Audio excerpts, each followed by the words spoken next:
Sir आज कितने लोगों का ज्वाइनिंग हुआ आज के इस प्रोग्राम में? आज धर्मपुर 1 में गरगच में हम लोगों का 95 परिवार यहाँ पर ज्वाइन किया। तृणमूल और बीजेपी से कांग्रेस में शामिल हुआ। इसलिए उन सब का मुबारकबाद देते हैं उन लोगों को, और कांग्रेस को मजबूत करने में उन लोग आगे हम लोग के साथ रहेंगे ये उम्मीद करते हैं। सर आप लोग आपने भाषण में जो यहाँ के जो विधायक हैं रब्बानी साहब, उनके ऊपर आपने कई आरोप लगाए, जिस तरीके से उन्हें कहा कि वो समझदार नहीं है, समझते नहीं है, किस तरह की बातें हैं सर ये? ना, मैंने ये कहा कि ये वो समझते कम है और बोलते ज़्यादा है।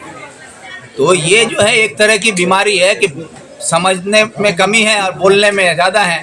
तो ये बैलेंस जो है गड़बड़ा जाता है, इसको बीमारी कहते हैं, एक तरह का डिजीज़ है, इसका इलाज का ज़रूरत है।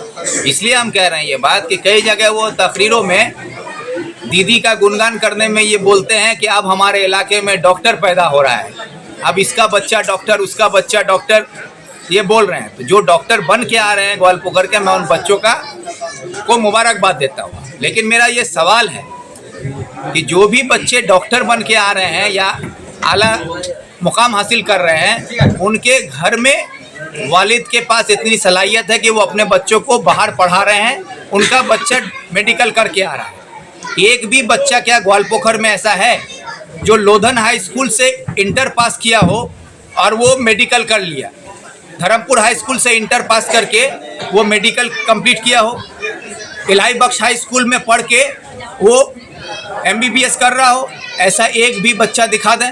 क्योंकि हमारे इलाके के बच्चों के पास सरकार ने वो ऑप्शन ही नहीं छोड़ा है, क्योंकि मेडिकल करने के लिए साइंस पढ़ना होगा, और किसी भी स्कूल में हमारे इस्लामपुर सब डिवीज़न में साइंस नहीं है। अगर साइंस नहीं है तो गरीब का बच्चा डॉक्टर बनेगा कैसे? आपके चाकुलिया में तो है सर? कहीं नहीं है सर? नहीं, अभी कहाँ है? कहीं नहीं, साइंस नहीं है सर। आप साइंस नहीं। आपके जिला परिषद जैनुल साहब पार्टी TMC में आने के बाद बोल रहा है। अरे भाई, 22 करोड़ का काम करने का मौका जिला परिषद साहब को मिला है जी। अब वो 22 करोड़ का काम जिला परिषद साहब को मिला है, तो उनके लिए तरक्की का मामला है। आवाम के लिए भी काम करेंगे। आवाम के लिए जो है 22 करोड़ में कितना का काम होगा, वो बहुत बड़ा सवाल है। तो ये सवाल का जवाब कौन दे? अच्छा सर, वो आपने सर कुछ दिन पहले सर हमारे से बातचीत करते हुए कहा था कि कांग्रेस के और आपके मोहसिन गुप्ता को आपने माफ़ी मांगने की बात की थी, लेकिन कांग्रेस के नेता यहाँ के ब्लॉक प्रेसिडेंट ने कहा कि विक्टर साहब को अच्छे से वो स्टेटमेंट सुनना चाहिए। क्या मामला है सर फिर इस तरह का मामला? देखिए, जिनको अपनी समझदारी के तौर पर वो क्या बोले वो उनका मामला है। मैं अपने समझ से जो देखा और जो सुना हूँ, उससे मुझे ये एहसास हुआ है कि ग्वालपोखर के लोगों को कहीं ना कहीं तकलीफ पहुंची है उस बयान से, इस्लामपुर महकुमा के तमाम लोगों को। इसलिए मैंने कहा कि एक डिस्ट्रिक्ट के लीडर के तौर पर ऐसी बयानबाजी नहीं होनी चाहिए, और मैं दोनों तरफ से जो बयानबाजी है उसको भी समर्थन नहीं करता हूं, ये भी मैंने साफ किया। इसलिए मैंने कहा कि आवाम से माफ़ी मांगे। सर, ग्वालपोखर में आज भाई सभा कांग्रेस का है, कांग्रेस में लोग शामिल हो रहे हैं। अब इसमें ब्लॉक प्रेसिडेंट साहब को यहाँ पर रहना चाहिए, वो क्यों नहीं है, ये सवाल का जवाब वो देंगे।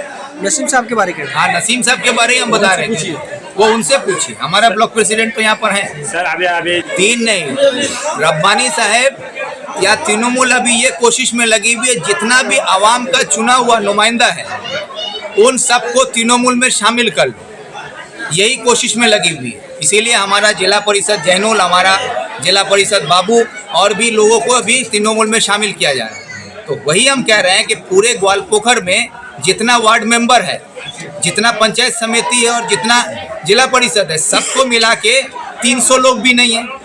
तो ये 300 लोग को रब्बानी साहब अपने गोद में बैठा लें, और पूरा ग्वालपोखर का आवाम उनके जुल्म और सितम के खिलाफ, तृणमूल के खिलाफ इकट्ठा होकर कांग्रेस का झंडा हाथ में लेके हम लोग लड़ाई के मैदान में रहेंगे। सर, 2